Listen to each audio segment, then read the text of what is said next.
Hello everybody, this is blackmetal.com. Finds itself today on the 9th of March 2018 in the company of Ingemar, Gustafsson and Johan Eriksson, founding members of The Ugly. A fierce band, by the way. Hello, very nice to meet you in person, and thanks for taking the time to do this interview. And we would like, first of all, to start getting to know you a little bit personally. So let's start with you, Ingemar, as the vocalist of the band. I would like you to tell us how you first got introduced into the black metal scene and which bands served as your main influences. I was born in 1981, and I have two much older brothers, and they introduced me to bands like Venom and Merciful Fate, along with more classic heavy metal bands like Judas Priest, Kiss, Iron Maiden. So that was my upbringing musically. Then when I got older, as a teen in the mid 90s, I started listening to the more modern black metal bands from Norway and Sweden.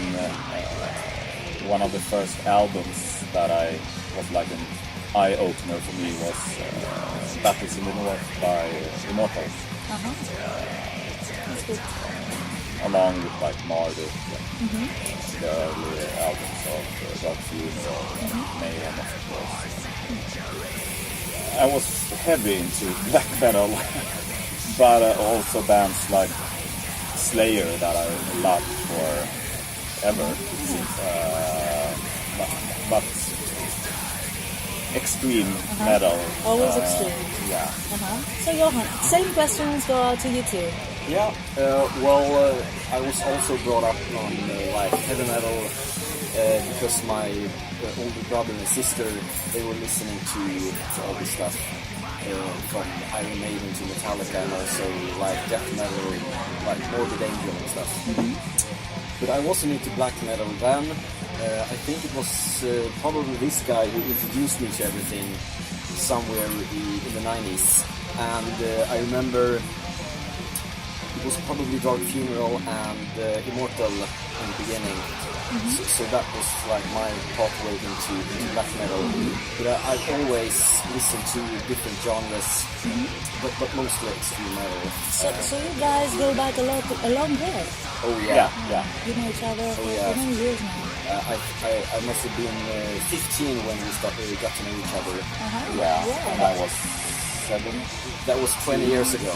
Wow, actually, long 20 time. years ago this year. Cheers. Cheers to 20 years. Cheers. Yeah. But what made you choose to start playing guitar? Because I didn't mention it before, but you are the lead guitarist of The Ugly. Yeah, I'm the one of the guitar players and you could say the main songwriter musically. Well, in the beginning, I started playing the bass when I was very young, and then I got into drums just for a little while, and guitars came a little bit later. I don't know, maybe I was in my 20s perhaps. And I didn't start playing too seriously until we started this band, because I want to sort of take a step further and start writing music. So I almost started playing guitars to write the songs that I wanted. That's great, but that actually brings me to my next question, because I was wondering how you decided and how it came to the point that you formed The Ugly. We played together when we were younger, back in the town of Söderhamn, where we're from.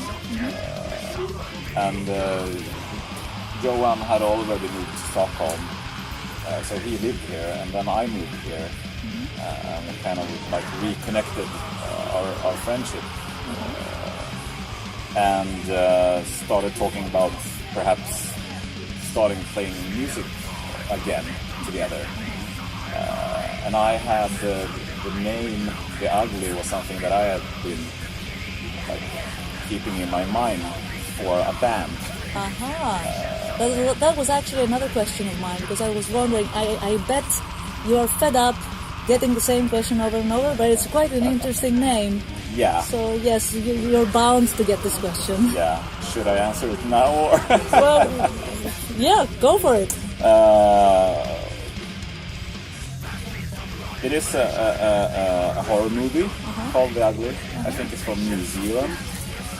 Not that famous that I saw, and I like the concept of the ugly being something that lurks in a person's mind. To me, it can have a variety of definitions. It can be, I can see the ugly as portrayed as Satan. I can see the ugly portrayed as everything that is ugly in mankind or the world. Perhaps we're ugly, I don't know. Maybe to the people expecting you to have long hair, I don't know, maybe. But I mean, like, it can vary what I think it means.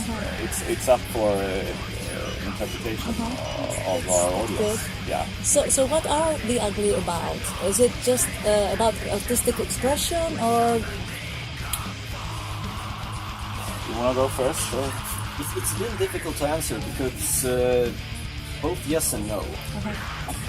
In a sense, I've always just wanted to write the music that I would like to listen to myself. It's the greatest songs I can come up with from influences that I love, with this genre that I love. One thing when we started was that we wanted to kind of infuse the punk element of Venom and such bands into the black metal. Like, we have this old song from our first record called Black Metal Punks, and that was sort of what we were all about in the beginning. Yeah. So you can continue. Yeah, that was the original idea. But as you started writing the songs, it became drifting more towards black metal and not so much the punk element. Also in the beginning mixed up with a bit more thrash. Somewhat. I believe music is perhaps like the pinnacle of mankind, of what that's the closest thing to being spiritual for me. I don't believe in anything higher, like religion or faith or.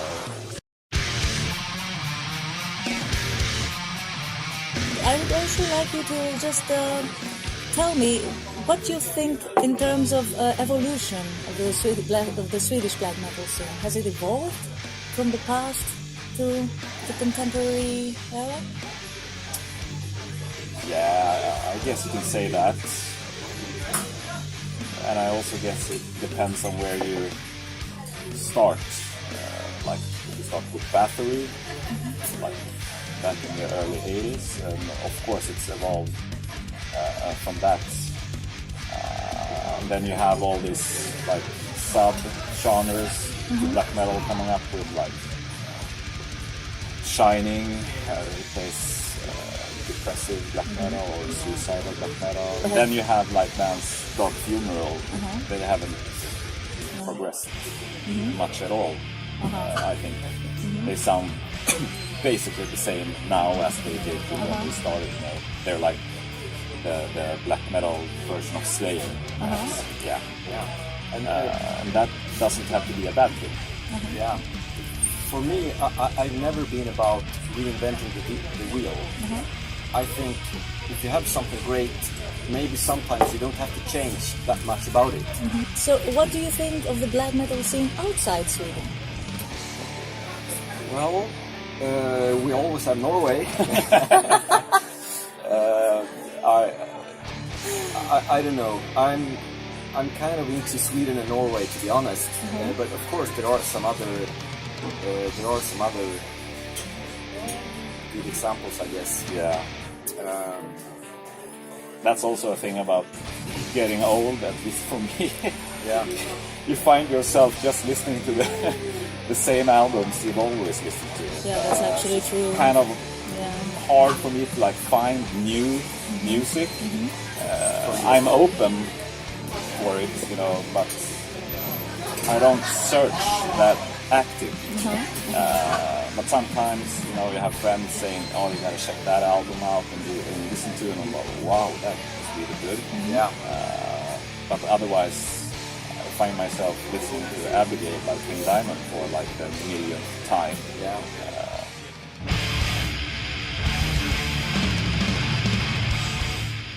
So, if you were in the position of deciding on a lineup of a festival, which bands would you choose to appear beside you?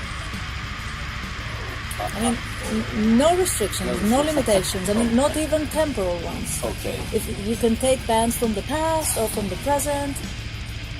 Okay, I'm gonna go ahead and start with Iron Maiden. This is gonna be expensive. It is gonna be expensive, and also I'm going to add Candy Corpse and Immortal back in the days. Yeah, probably. Cool, you know. Margaret. Mayhem with Deb on vocals. Sure. Kiss with the original lineup. Yeah, from the 70s. Yeah, Obviously. Kiss And from 1975. That would be fucking awesome. Dissection, Yeah, of course. the original lineup of Venom. Oh, yeah. We have to mention Slayer Yeah, with Jeff alive. and Dave Lombardo on drums. Yeah. And probably half the planet would show up for such a festival. Yeah. So I wouldn't mind having Thor there. Thor, of course.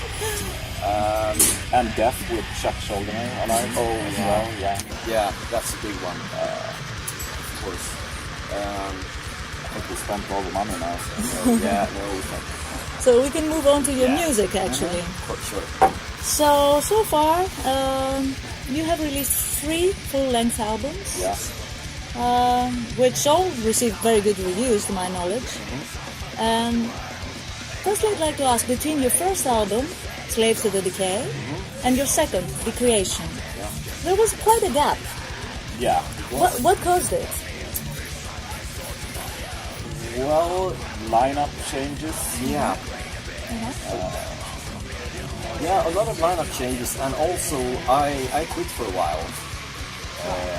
Maybe it's not widely known, but I quit for like, I know, a year or 2. Yeah. And that, of course, slowed things down quite a bit.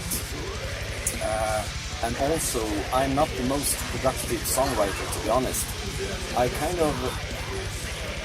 I rarely throw... That's an understatement. Well, I guess, yeah. I rarely throw away songs, first of all.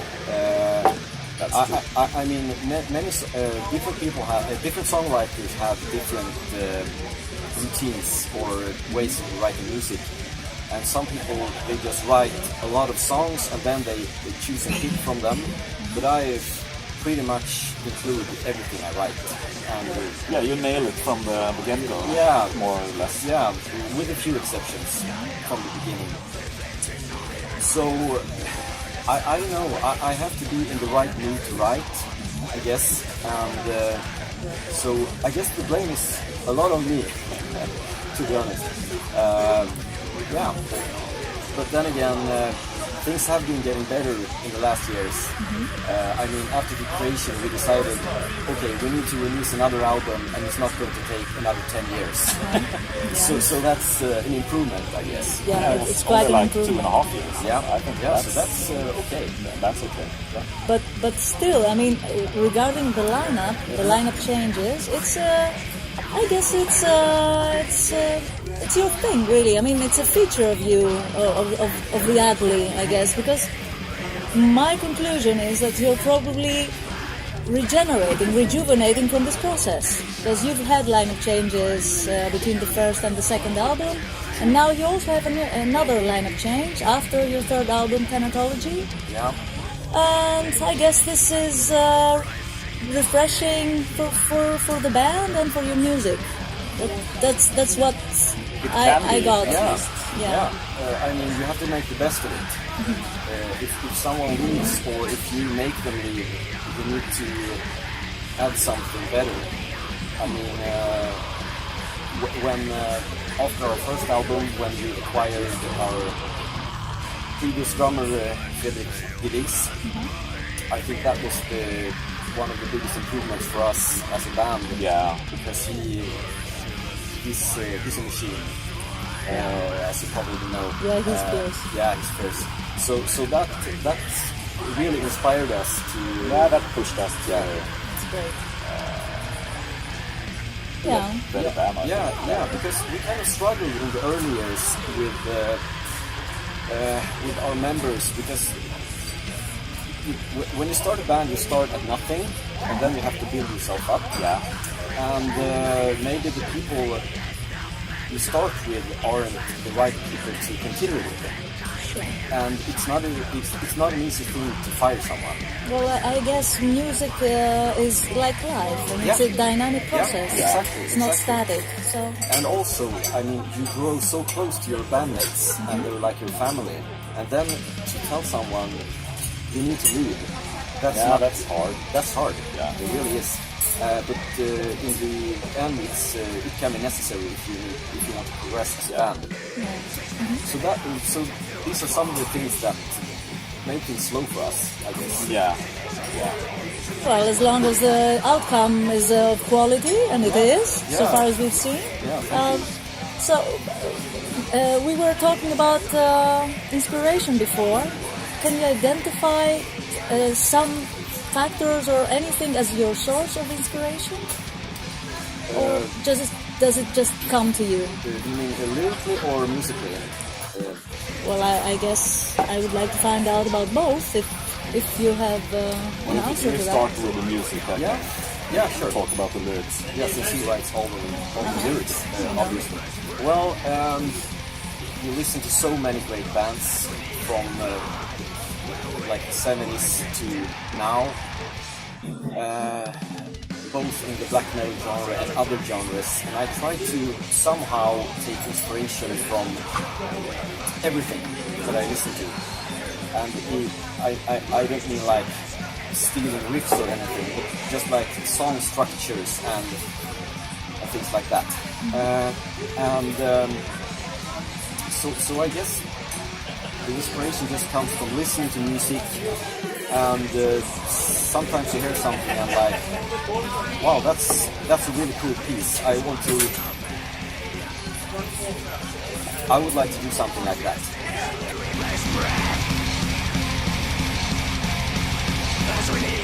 And lyrically? Also a variety of different kinds of inspiration. I can perhaps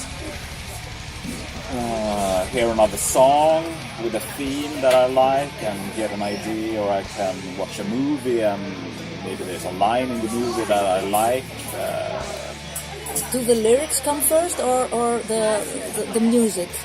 Or there's no order necessarily? I can sometimes form an idea of the lyrics or a theme with maybe a few phrases that I think sound good and have an interesting meaning to them.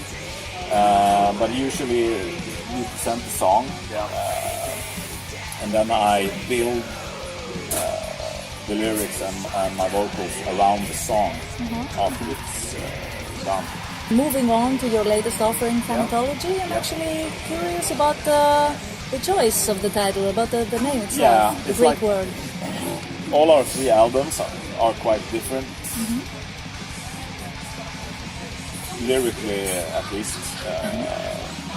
First and the second are quite different musically as well. But the first album is kind of a more classic approach to black metal. There's a lot of religion and Satanism with war, like the standard black metal form, you know.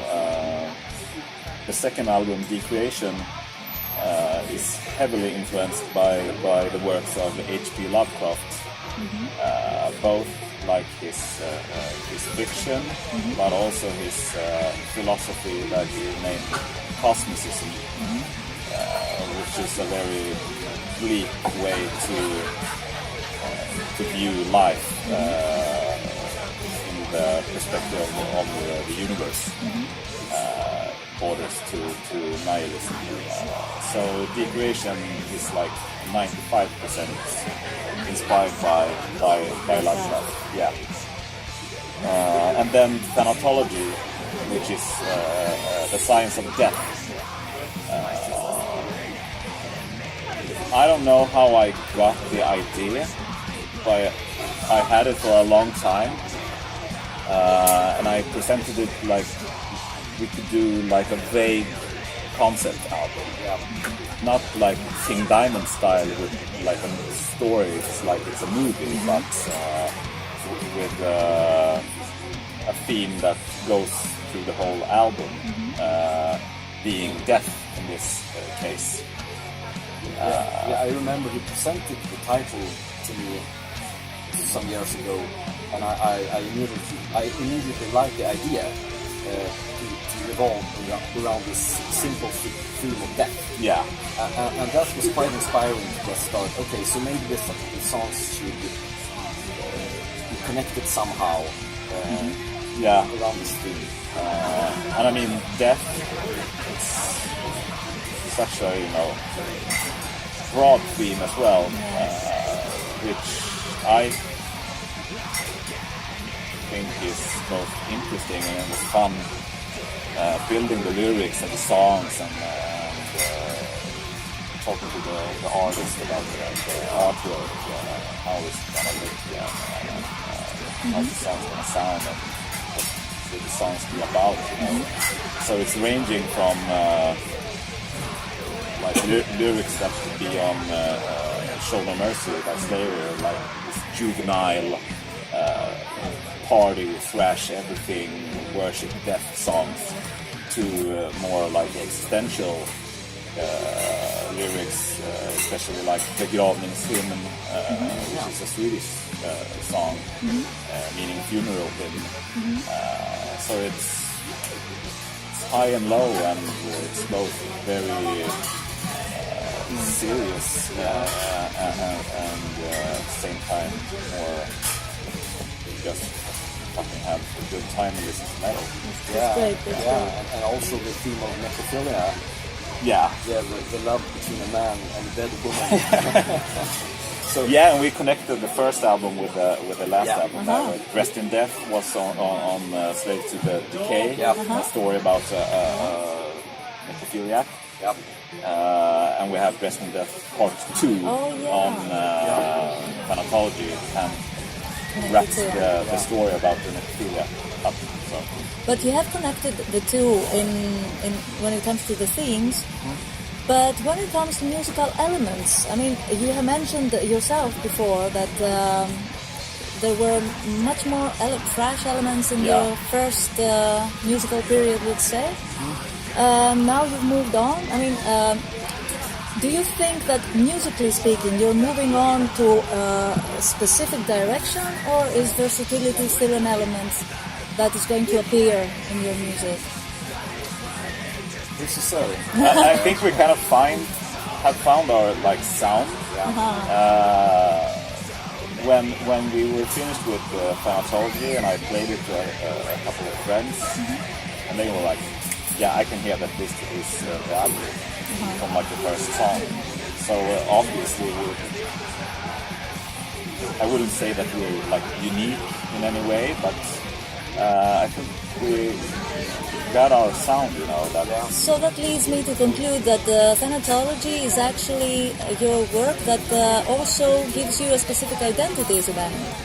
I think so, because in the early days we were identified as a black metal thrash metal band, and I don't know, I was never really comfortable with that. No, because I don't think the thrash elements are that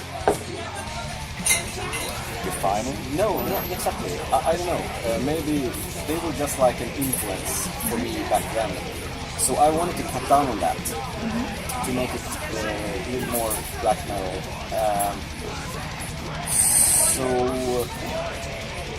yeah, this album is more, I don't know, less thrash and yeah, this is. I'm really happy with this sound, and this is kind of what I want to achieve. Yeah. Yeah. And with Decreation, we also introduced the other guitarist, Per. Per Rinaldo. He wrote... As a songwriter? Yeah, as a songwriter. He wrote 2 songs on Decreation. He wrote Black Goat and Nibiru. And then for Thanatology, Per and I wrote Begravningshymn and King of Death. Yeah. And Per has a totally different songwriting style than Johan, but I think we found a way to like more like that we complement each other. That's great. That's actually how a successful band ends up operating. He's a bit more progressive and out there, and I'm more square, I don't know. Yeah, it's like when he and I write songs, he is like a maelstrom of riffs and ideas, and he just shoots everywhere. And I have my vision, and I control him and channel him in the direction that I want the song to go to. It sounds like a battle. Yeah. Yeah, it actually has been sometimes. Yeah. He's had some ideas, and we've had to shoot him down, unfortunately. But I think in the end it's become a great result for everyone. Yeah. And I think he's happy about it too. Yeah. Okay, great. So now after Thanatology, do you think that this is actually a rest period for you, or has the worm of creativity starting to resurface again? I think it's more of a rest period right now. Yeah. Much because our longtime drummer has recently left us. Yeah, I read that on your Facebook page. Yeah, so that is it's not unexpected, because I mean he's got so much. He's so busy with playing with Marvin. Yeah. So that's but there are no hard feelings. I think before we start creating much more, we would need to sort out the situation. Yeah, because he was a big part of the band. Yeah. Not only because he's a incredibly great drummer, but on a friendship level, and he had the same vision for how we should sound, and so it's a big gap, a big hole where Fredrik used to be. Yeah. So then we have to like take it down a notch and think about things. How can we go forward if we want to go forward without him? And we need some time to think about it and see. Do we know any other drummers, or should we just try and find session drummers? So it's we have to figure something out. Something's out. Yeah. Okay, but this has to do with the future. Let's just wrap it up and just go to the past and let me know whether. There must have been, but what do you identify as highlights in the history of the Ugly? What comes to my mind is it's both the highlights and like the lowest point at the same time. It's our first gig that we had. It was in Borlänge? Yeah, Borlänge. In Sweden. And we were to open for Napalm Death. And we arrived at the place. And they said, well, here's your scene, here's where you're gonna play. Mm-hmm. And it was like a completely different scene than Napalm Death had. It was like standing on the floor in the corner. Yeah. And they were like, yeah, you're gonna start playing at 7 o'clock. Yeah, and by the way, we opened the doors at 7 o'clock. Oh my god. So the place was basically empty. And then, we started playing, doing the best of the situation, and in like maybe 1 or 2 songs in the set, the power went out. Yeah. So the stage went black and very silent. It can't get any blacker. And apparently they couldn't have the lights on at the same time as the amplifiers. So that was kind of like a disaster, you know. And we were so pumped up and psyched before the gig. Wow, this is our first gig. We're gonna open for Napalm Death. Yeah, this is gonna be fucking awesome. And it's turned to shit, more or less. Yeah. Yeah. And then when the power went back on, we got to play one more song. Yeah, without the lights on. Yeah. So it created an atmosphere. Maybe those guys were working on your behalf. Yeah. So it was fun, but. To become more positive, I think actually our last gig at end of October sometime. Yeah, exactly. Debaser. Yeah, just down here. That was really good. I think there were a lot of people at the venue. Yeah, and it was a great place. And also, to me personally, a couple of years ago, I went to see Cannibal Corpse play there. So then they were standing on the same stage as So that kind of meant a lot, I must say. And also, it was just a great turn up, and I think it was a good performance as well. Yeah. And so that was the final gig with Fredrik as well on the drums.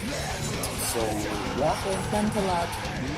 And of course, releasing our first album was a big one. Yeah, that childhood dream come true. Yeah, so that felt amazing to us to finally get to put something out that way, and reading the reviews and so on. Yeah. That's great, guys. Thank you so much for answering to my questions. I don't know if I interrupted you, or do you have something to add? No, not really. Thank you very much. Thank you, but I would like you to just let you know that we're really enjoying your music.